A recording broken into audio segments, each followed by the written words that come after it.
Hello, and welcome to the Spec Shaman Podcast, the show that explores the world of building product manufacturers, architects, and engineers, sustainable design, and technology and trends. We engage in thought-provoking discussions with renowned experts, industry pioneers, and visionaries who are making a significant impact in the construction industry.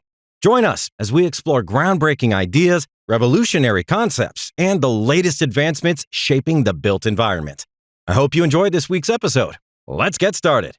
Welcome to the Blueprint of Outdoor Living podcast. I'm your host, Megan Vipond. In this episode, we'll be exploring a topic that plays a critical role in both the safety and performance of the built environment, but often doesn't get the attention it deserves until later in a project, and that's exterior railing systems. As design professionals, we're constantly balancing aesthetics, code compliance, constructability, and long-term durability. Railing systems sit right in the intersection of all four, and today we're going to take a closer look at panelized railing systems. What are they? How do they differ from traditional approaches? And why more project teams are considering them earlier in the design process. Today, we are joined by four experts who have deep experience in railing systems and the realities of how they perform in the field. Jeff Sorovi, Architectural Sales Manager for Keylink, Jason Fora, VP of Marketing Development for Wolf Home Products, and special guests Kevin Burt, VP of Innovation and Engineering with Wolf Outdoor Living, and John Kovalon, Regional Sales Manager for Fortress Railing Products. Gentlemen, thank you so much for joining us today. Hi, Megan. Thank you. Yeah, glad to be here. Yeah, thanks for having us. All right, gentlemen, to start us off, can you start by sharing your background and how your experience has shaped your perspective on railing systems and the built environment? I've been in the building products industry for 30 years from the design and innovation perspective. I've worked on anything on the exterior of homes, anywhere from siding, decking, framing, and railing. So I've got a vast experience in the design, the needs of the customer, the codes that go into the product design. So I just have a pretty broad background in outdoor living products, but railing specifically. Yeah, being the son of a general contractor, I've been exposed to the building materials and construction industry essentially my whole life. So I like to look at things a little bit more from the perspective of the installer and how things go together and what we can do to make that more of a streamlined process for a contractor. I love when we're on a project and there's challenges that need to be addressed and we can problem solve on the spot and work through those issues using the tools that we have on hand. As far as railing goes, I've installed many different types of railing, and that has really shaped my experience in the railing environment. Now let's begin with the fundamentals. For those unfamiliar, can you tell us how you would define a panelized railing system? I would say anything like a panelized system is anything that's been built in a controlled environment, manufacturing environment, where they have dedicated quality assurance programs in place. They have on-site inspections from time to time, all the way down to the inspection of the powder coating line.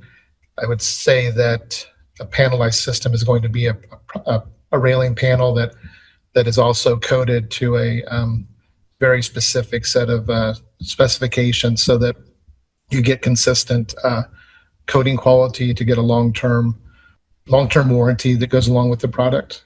Yeah, just to piggyback on that a little bit, I would say that some of the key features would be pre-assembled panel, so it's pre-welded in the factory.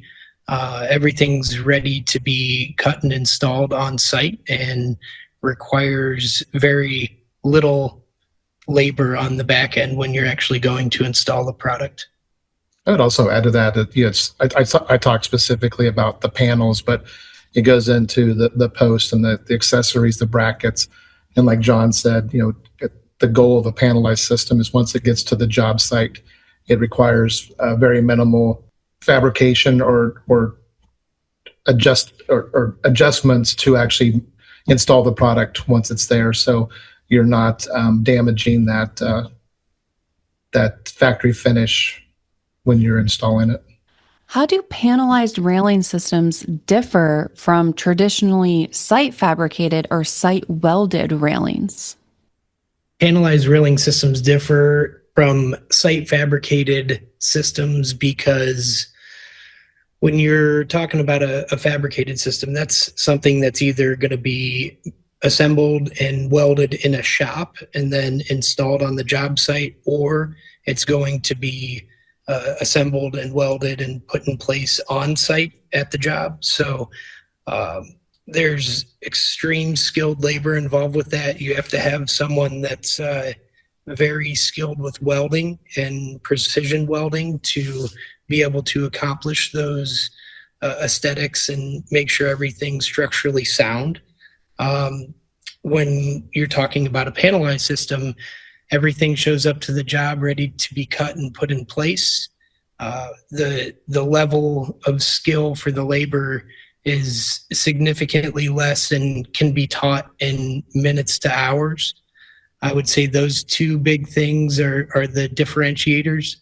But I'd love to hear what Jeff has to say or input that Jeff has on this topic. And John, thank you for that. One of the things that popped into my head as listening to you and Kevin is the fact that with a panelized system, we're offering a system into the marketplace that has been code tested, whereas some of the products that are being field fabricated, while they're done to standards, there's no paper trail or for code compliance as it would be IBC specifically, where these projects are, where these products are being installed on multifamily projects, for example, or pedestrian walkways and the like. So again, I think the fact that the panelized system offers a code compliant solution as opposed to a field fabricated solution is peace of mind for the design professional. I would agree with Jeff 100%. Yet the third-party code testing that comes along with panelized systems is critical and very important. But I'd also go on to say that when you have a custom fabrication or a local fabricator make a railing, they may have powder coating in their facility, but a lot of times they're going to be painted and or welded once they get to the job site. Rather than have brackets like a pre-assembled panel or a panelized system, these fabricated railing sections will actually be welded in place on the job site. So what that does is any coating that you may have applied at your workshop in a more controlled environment is going to be jeopardized by the welding and grinding that you have to do to install it. And then you're left with, if it was a powder coated panel, now the only option you have once it's in the field is to paint it with an oil-based paint or a zinc-rich paint. So I think that's another key differentiator there. I would also go on to say the material choices.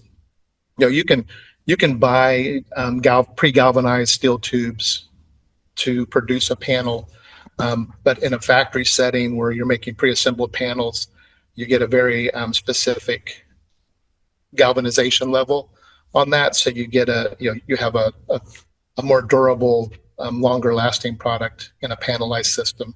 I'm not going to say in all cases, but the majority of cases that I think that would be a.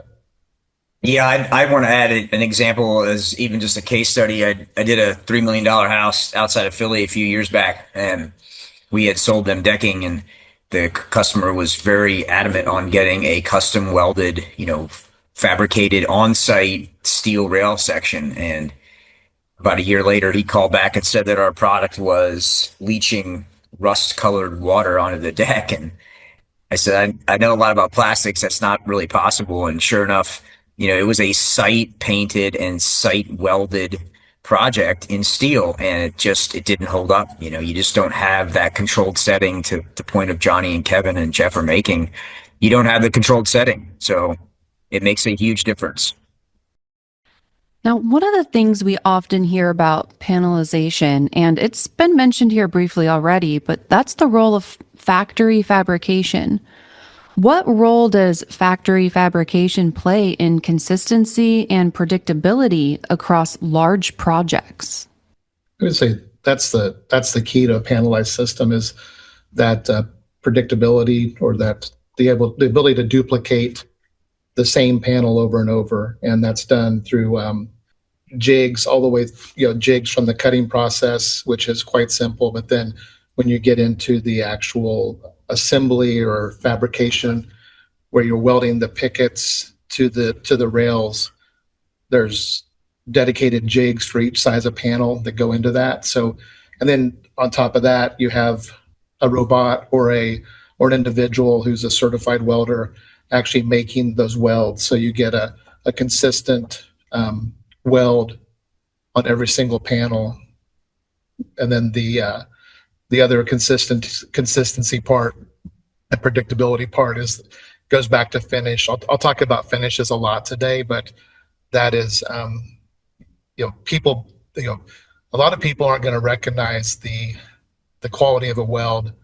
When I was a kid, one of my friends got a Schwinn Predator bicycle, when this was like back in the early 80s. And I remember being very impressed with the weld quality on it. It was just fantastic. But most people are not going to realize what a good weld looks like, but they will notice rust. When you have a powder coated black railing or matte antique bronze color, and then you see rust coming through, that's just like a red flag to a homeowner, and they're going to realize that quite quickly. So that pre-finished certified coating process at the factory level is critical in that consistency and predictability. So Kevin, this is Jay. So you knew your future line of work in engineering was set from the days of your focus point on welds. That's pretty impressive. Yeah, it was impressive. Like that, it was like a piece of art. Like, it was goofy kid stuff, but I remember it to this day. So it left a lasting impression on me. I think that it all circles back to quality assurance, really. In those factories, there's a very high level of quality assurance taking place across the board. So that goes from the very beginning to the very end, to make sure that it's a very repeated process and repeated product that leaves the factory. How does pre-welded panel construction influence project management? Pre-welded panel construction really, really simplifies project management. You get a lot of added benefits from having that consistency, having the availability of the product, and really being able to lean on a bunch of different types of labor to complete the installation.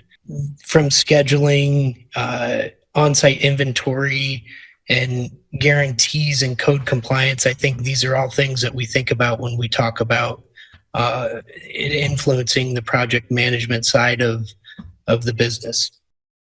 In what types of projects do panelized railing systems tend to provide the most value? We see panelized railing systems being used in a bunch of different applications, from residential to commercial, multifamily. But I would say that it can definitely offer a lot of efficiencies in the multifamily space. How repeatable it is, how easy it is to pick up on, how available it is in the marketplace. These are all things that we focus on and is really a draw to a multifamily GC or installer.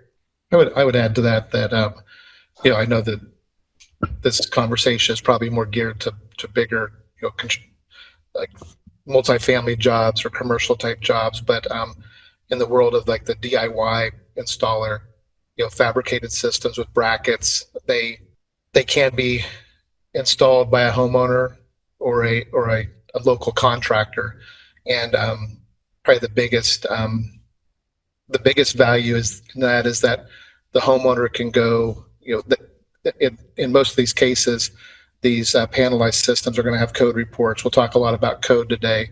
When the code inspector comes, the homeowner or the DI or the contractor has that document that helps to streamline their project approval, and also it gives them peace of mind that they've got a product that's code compliant and safe for their family. I know I made mention of it a little earlier, but a training can take place with anyone, anytime, any skill level, and happen in a matter of minutes to hours. It's a very easy system to pick up on. The panelized system in general is just a very plug and play option for any skill level. That really provides a great overview of the system itself. Now let's zoom out a little bit and talk about how the broader industry has evolved. So from your vantage point, how have expectations for exterior railing performance evolved over the past decade? So I would say, like, over the past 10 years, probably the biggest changes have to do with the types of infills. Traditionally, you would have just a vertical picket welded to rails. That was the kind of the go-to design. But I've seen, horizontal infills where you have a horizontal picket that's more contemporary. I'm seeing that a lot in a lot of areas in downtown areas where a lot of younger people are living. A more modern style look. You've seen the introduction of panelized cable systems that provide an entirely different look. So it just provides a homeowner or the architect designing a job with more options on how to make their projects fit in with the architectural styles of the neighborhoods they're building in. Yeah, there are plenty of infill options available now.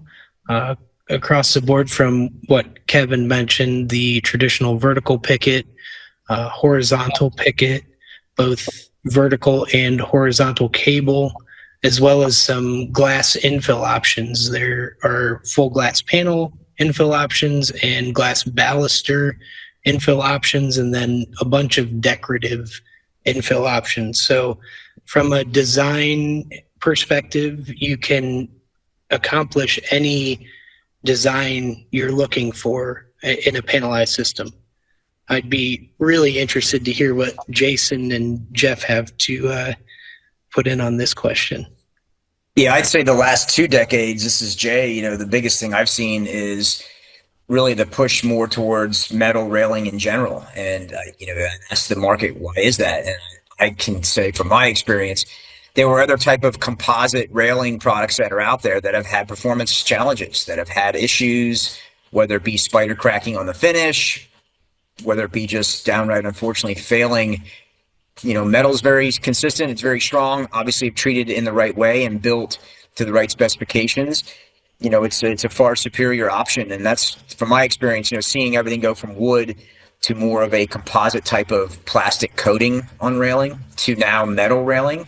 It's night and day as far as,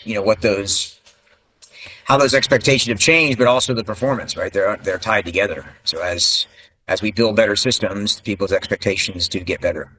And I'll just add, from my perspective in providing metal railings, the lifecycle assessment that's available, that we judge longevity of product, maintenance requirements.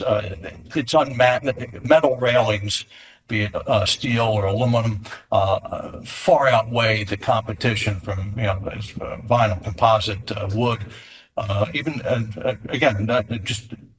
It's a great opportunity to find value in metal railings, especially from the life cycle assessment perspective.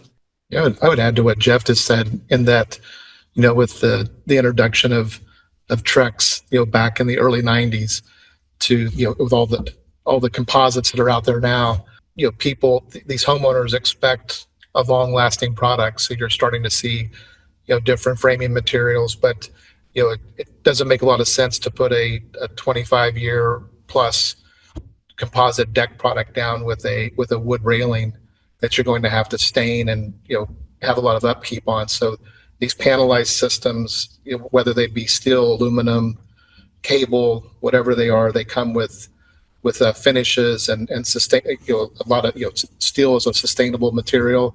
So I think that they just touch on a lot of different things that people have grown to become more.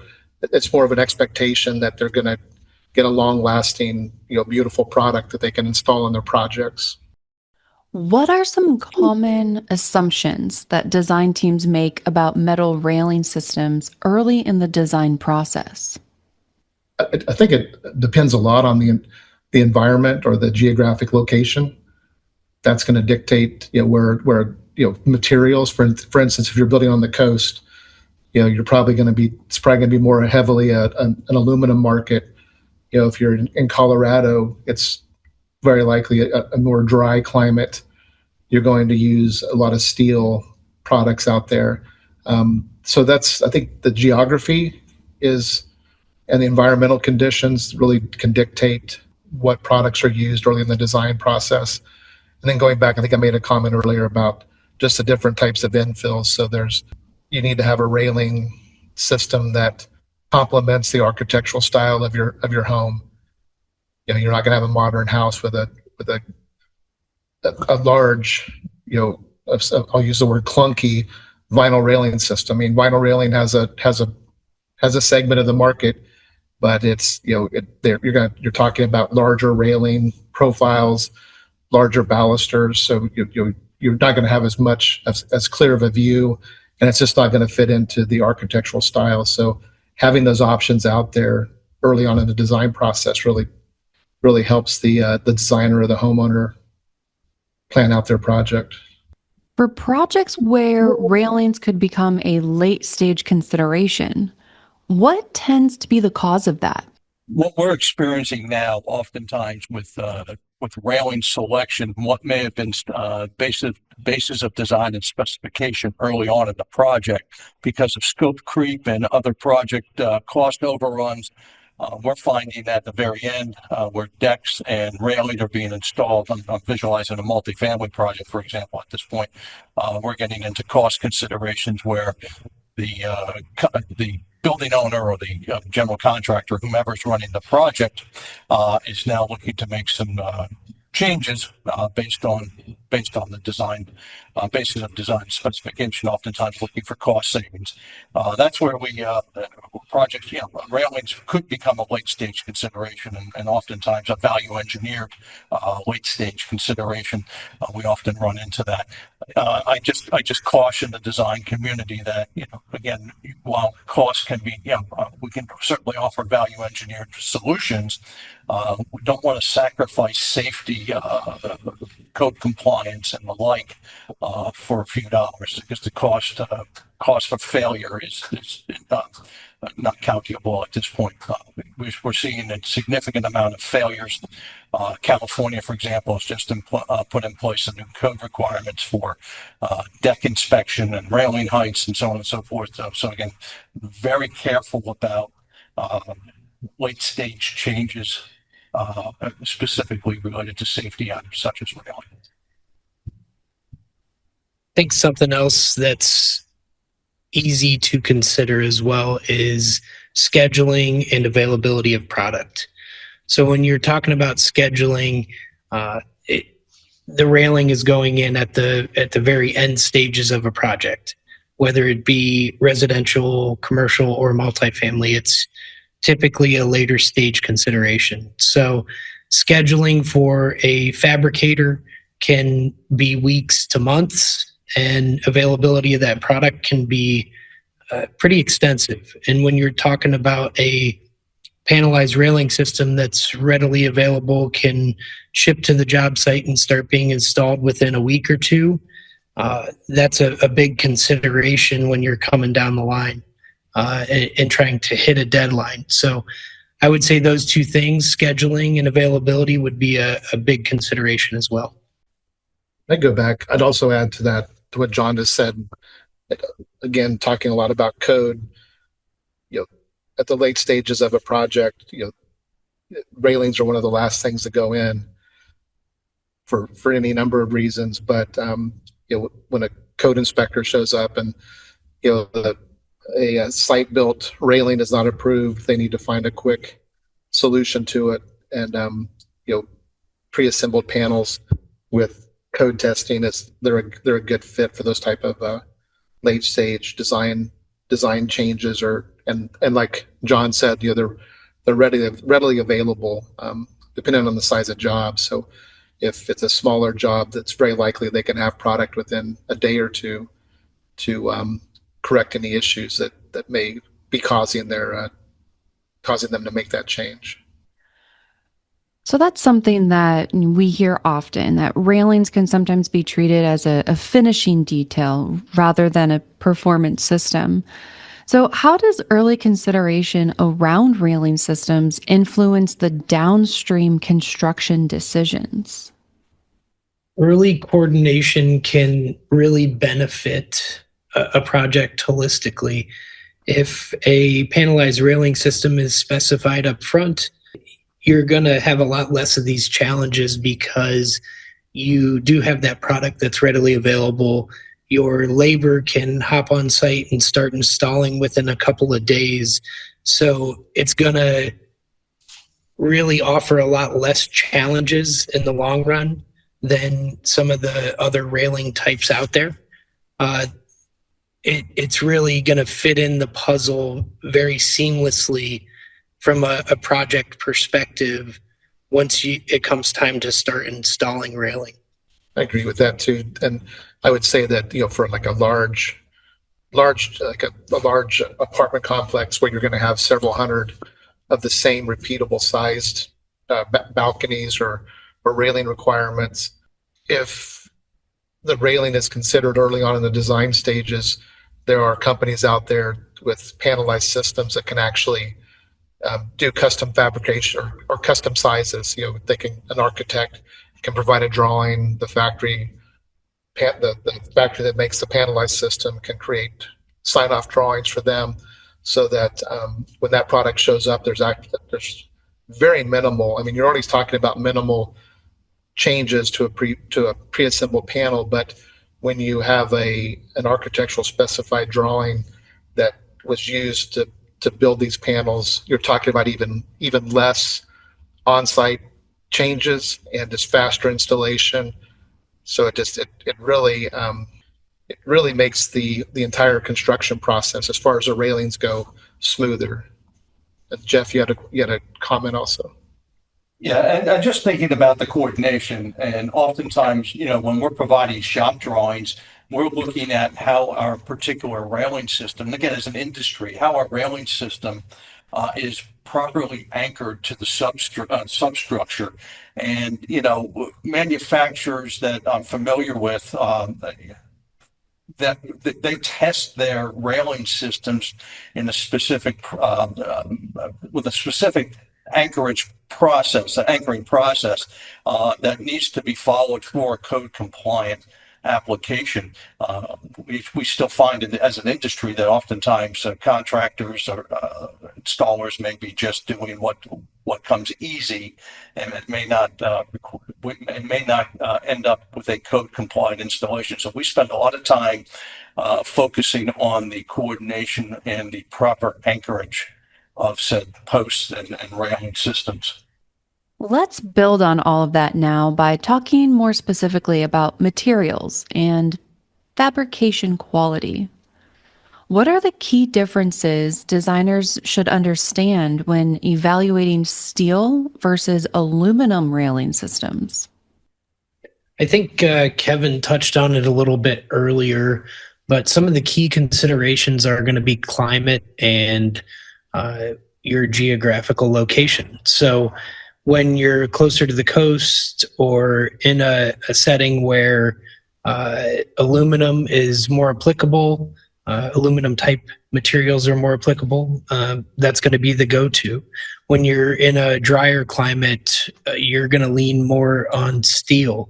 There are a number of considerations there that you have to account for when you're deciding your your material that's going to be used. I would add also that, with aluminum railing products, because aluminum is extruded, it's a different manufacturing process than a steel tube. So you can get more intricate top rail designs. You can get a colonial shape or wider flat top rail profiles. So you have a little more design flexibility. A lot of these companies who make these panelized systems, they have different accessories that allow the installer to mix different looks, so the same panelized system can ultimately have a completely different look based on because of the use of aluminum. I would also say that going back to John said, the climate, the geographic location, the aluminum, because of the way it's manufactured, extruded, you can get easy profiles to make like full glass sheet panels. So it's another design option that's out there. That material basically lends itself to allowing the installer to have that option. How do material selection decisions affect durability and long-term performance? Material selection decisions, as far as durability goes, you're looking at the two products or two types of metals we've discussed so far. So aluminum and steel. Many panelized railing systems offer pretty extensive warranties. The two that we're referencing today can be really anywhere from like a 10 to 15 year warranty all the way up to a limited lifetime warranty. So the durability is really there in both material selections. And considering the structural strength of steel, we've built bridges with it, we've built skyscrapers with it for hundreds of years. So we're looking at two material types that can really go the distance as far as weathering and durability go. What fabrication details tend to have the greatest impact on long-term performance? The fewer cuts that are required in the field is going to have probably the biggest impact on performance. And the reason I say that is when you cut down a panelized system or a prefabricated system, you're going to have raw edges of metal, whether it be aluminum or steel. Aluminum, it does corrode. It's not red rust like a steel product, but you will get some form of corrosion there. So you need to recoat the edges. So using a panelized system and planning your job out where you minimize the number of modifications of the panel, that's probably one of the things that has the greatest impact on long-term performance. Another big thing that can help with fabrication details is using a manufacturer of a panelized system that allows for pre-attached panel brackets to the post. This is really going to speed up installation in the long term and help the installer get some efficiencies on their end. Hey, Kevin, quick question. This is Jay. I know you've had experience in the past with different types of coatings for steel. I know with some of the industry perception as far as steel corroding, can you maybe go into maybe some of the differences with certain factory settings where you can apply a different coating to steel to really give it that long-term durability? Yeah, there's a lot of different options out there. There's the pre-treatment options. There's zinc phosphate materials that actually etch the surface of the material to get a better grip of the powder coat when it's applied. There are nano coatings now that are more environmentally friendly, so that those very controlled environments help to give you a better performing coating for long-term performance. Probably a word you'll hear a lot in panelized systems is e-coat. E-coat is a process. It's much like powder coating. But it's a liquid where a panel gets submerged in a vat or a bath of e-coat chemical that has is very thin, and so it can flow into the nooks and crannies of a weld on a panelized system, and giving you more enhanced performance over a longer period of time. There are companies out there that are able to add to, John had mentioned earlier, they're able to offer these longer term warranties, and probably the biggest factor in the ability to do that goes back to the coating system, like Jay just mentioned. It's like, what steps are in there? Is it a controlled environment where like the supplier of the powder coating material or the pretreatment materials has been on site and approved or certified the coating line to apply those finishes and get the best possible performance out of the product once it's in the field. Weld quality is something that maybe needs to be discussed a little bit more in detail.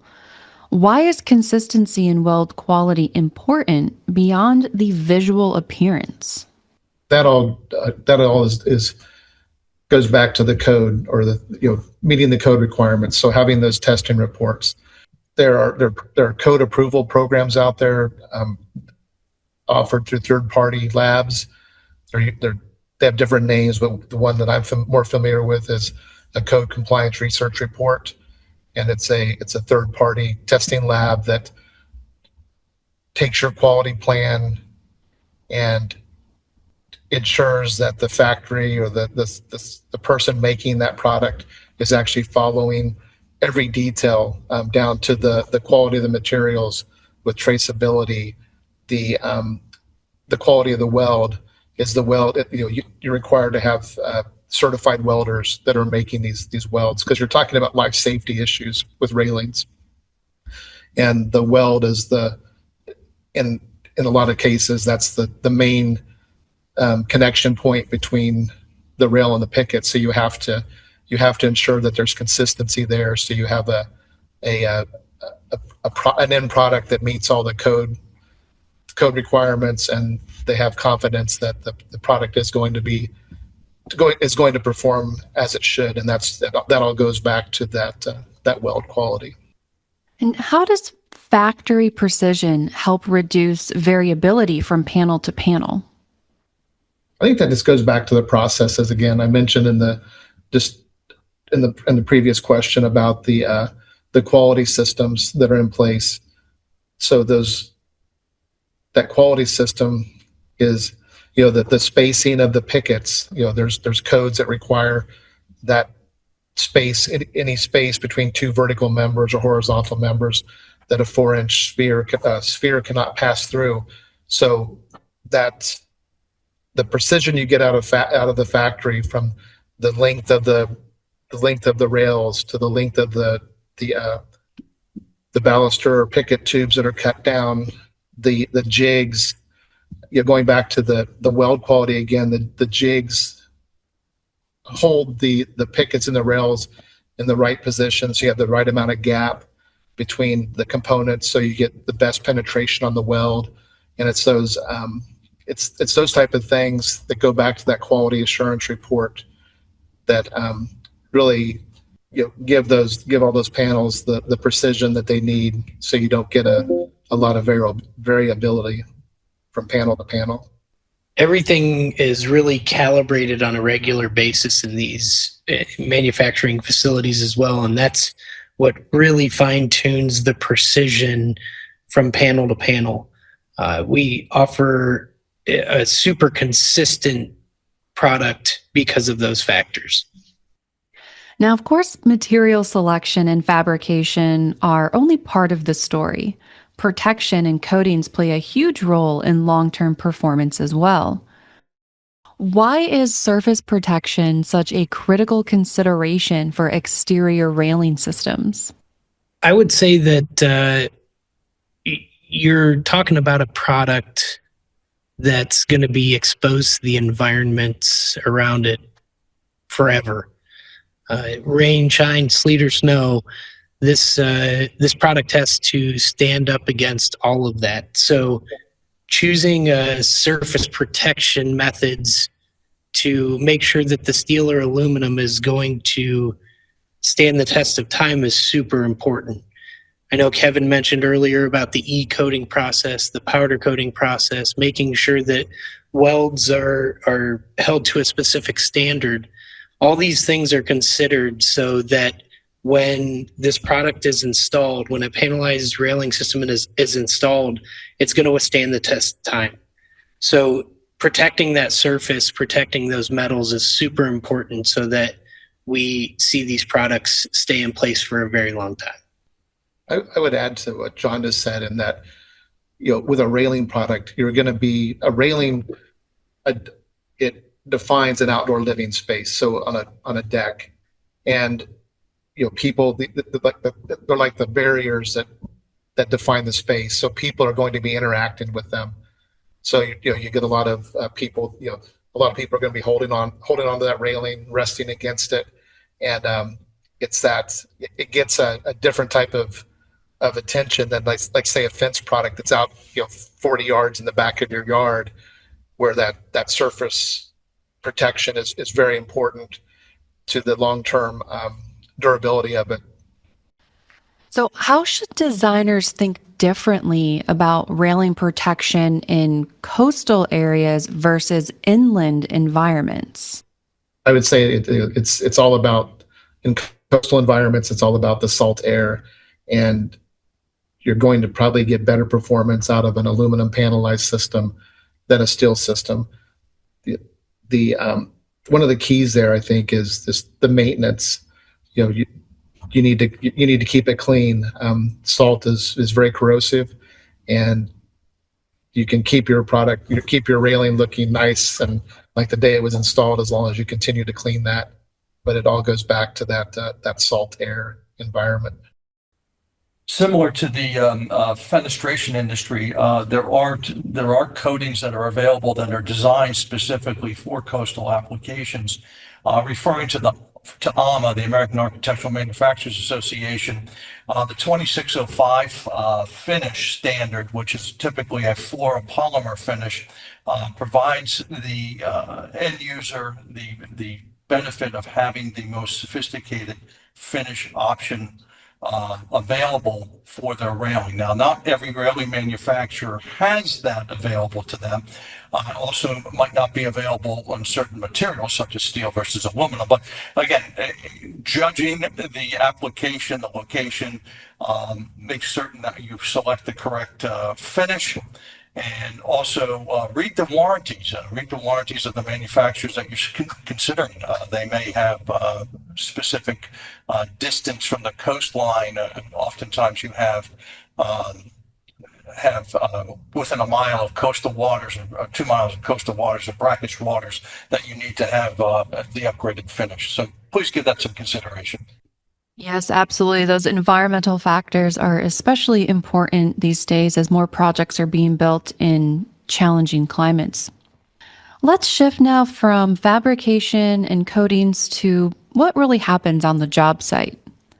How does panelization influence installation speed on site? With a panelized railing system, it's very simple. You're going to show up to the job, your product's going to be there, you're going to start setting some posts, attaching some brackets, cut your panels to size, set them in place, and away you go. It's a very repeatable process that creates efficiencies for the installer. Versus other railing types, it's going to be anywhere from 37% or more faster than some of the other railing types.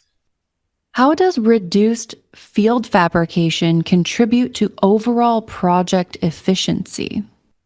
Once an installer has used the panelized system 1-2 times, like most everything in construction, it's really going to gain those efficiencies. So when you're looking at some of the case studies that have been performed, I mentioned the 37% faster earlier. That's going to get even better as an installer becomes used to that panelized system. it can really offer a lot of efficiencies and speed for those contractors, and that's only going to benefit them and the homeowner or building owner in the long run. Now, beyond installation, code compliance and inspection requirements are also major drivers of railing design. What primary building codes typically govern railing systems on multifamily projects? The most universally used building code is the International Building Code for Multifamily. This is what's going to regulate railing systems for their implementation on multifamily projects. This is nationally recognized. Everyone that's in the design and architecture community is familiar with this, and most of the suggestions for a panelized railing system should include code compliance within that International Building Code. And how does inspection and compliance requirements influence railing system design and detailing? In panelized systems, from the early stages of the design of a railing panel, all those code considerations are in there. I would also add to what John has said about the IBC. So when you do a third party a test, you're also going to be subjected to a safety factor. So there's additional peace of mind going into a panelized system if they have the supporting documentation from a third party testing lab that the product is safe and is going to meet the IBC International Building Code requirements, and that starts at the very beginning stages of the design process of the railing. Are there any recent regulatory developments that have increased the attention on exterior elevated elements? Yeah, so this is a very good question. When you look at building a building from any perspective, whether it's the architect, the designer, the general contractor, the installers, the end user, safety's got to be top of mind. So there has been some very big focus on these exterior elevated elements over the past decade. Here recently, we see the developments of the California Senate bills 326 and 721. So these Senate bills came about because of a tragic accident within a balcony collapse at Berkeley in 2015 that took the lives of 6 students there. These bills essentially require apartments, rentals, condos, and anything alike to get inspections every 6 years and specifically focus on the exterior balconies, stairways, guardrail systems, and really focus to help drive safety. Essentially, anything that is deemed necessary to be repaired are required to take place within 120 days. So it's a huge focus on getting these things done quickly. Basically, we'll likely see these same requirements and inspections become mandatory across the country eventually from that safety perspective. And what role do industry organizations play in promoting best practices for deck and railing safety? Several different code bodies out there, the ICC, which helps to develop the standards, ASTM. There's standards that arrive that come out of those committees.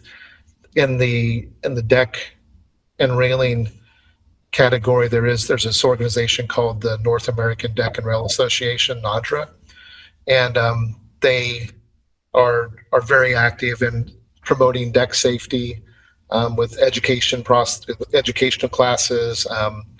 They've done a really good job. It's been around for, I don't know the exact number, but 20 plus years.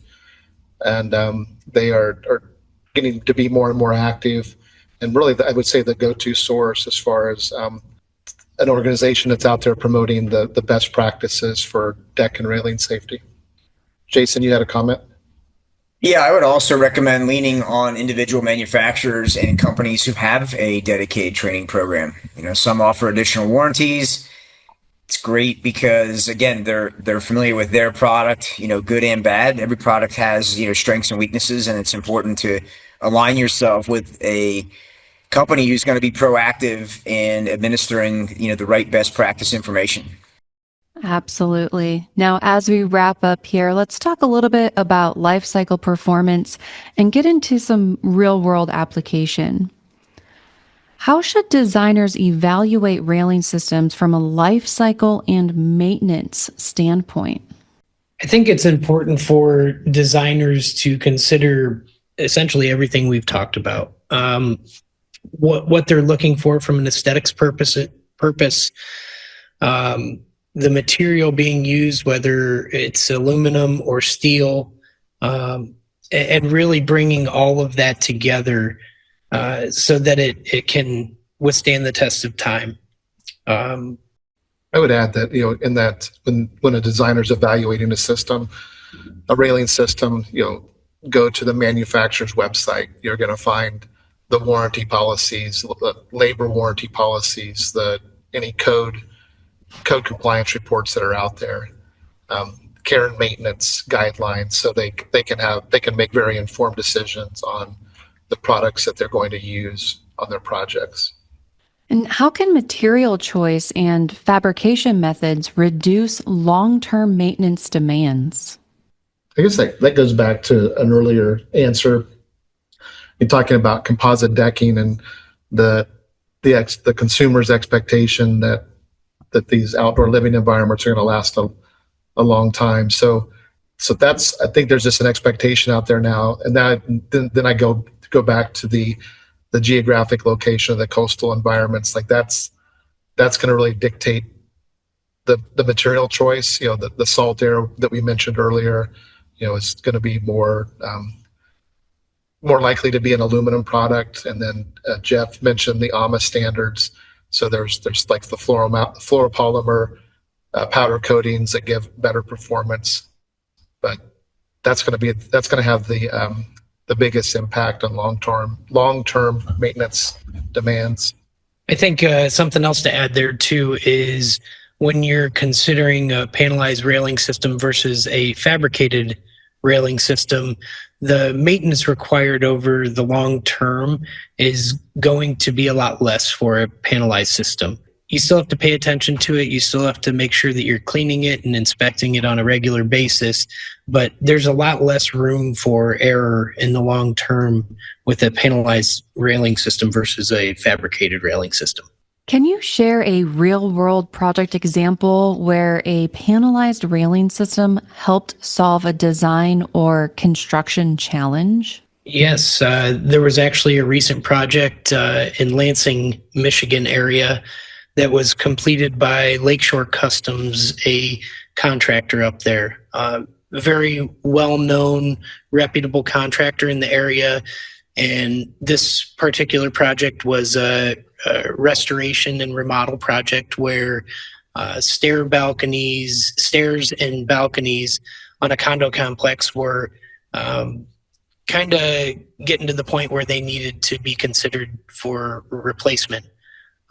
Lakeshore Customs and the HOA chose an aluminum panelized system, really that met every single need that they had. So they were looking for a solution where they could go in and remove the old railing system, the stairs, and everything else involved, and replace it with a new section and system within just a few hours, as to not disrupt the occupants of these condos. So they were able to do all of that and more, and they got the aesthetic that they were looking for in the long run.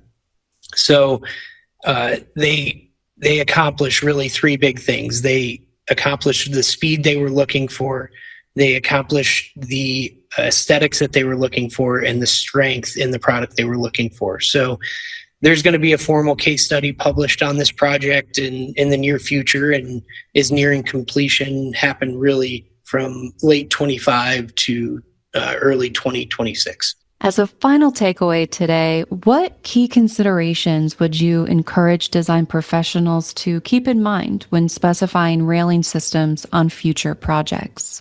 Some of the biggest things I would encourage design professionals to keep in mind would be the speed of installation and the availability of product when you're talking about a panelized railing system.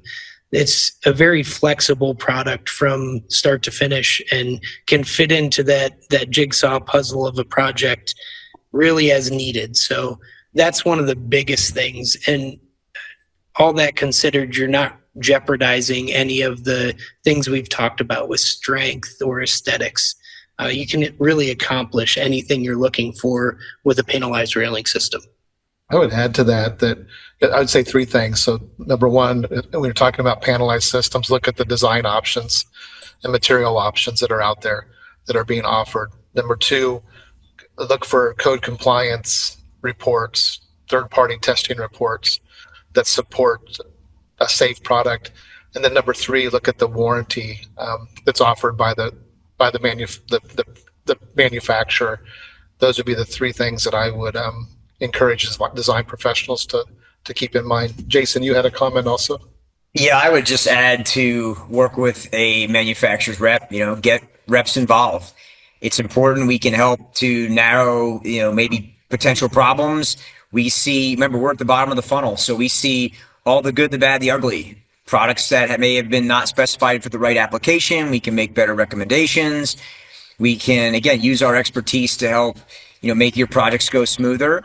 And in the end, we can help you to market those projects. We have, a lot of companies have outlets where we can utilize, the information and get pictures, professional pictures, use it in social media and help market your own company at the same time. And I'll just finish by saying Jason and I have worked on this podcast now. This is our 8th episode, and I'd be remiss if I didn't mention the trusted advisor capacity that the manufacturer reps offer, and that ties into what Jay said. Just ask us. We're going to ask the reps that you're familiar with, trust them, that they're going to give you the best advice and guidance in product selection, installation, and maintenance. And thank you for the opportunity to bring this to you today. Fantastic conversation and insight. I think it all really highlights how railing systems are much more than just a finishing touch. It's clear that early planning, thoughtful material selection, and quality fabrication can have a significant impact, not just during construction, but throughout the life of a building.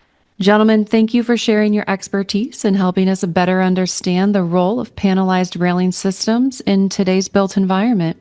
We appreciate you joining us on the Spec Shaman podcast as we continue exploring the details that make great architecture possible. Thank you for listening to the Spec Shaman podcast. If you enjoyed today's episode, please subscribe to our show and leave us a review. A huge thank you to our guests who made this show possible. Thanks all for this episode, folks. See you next time.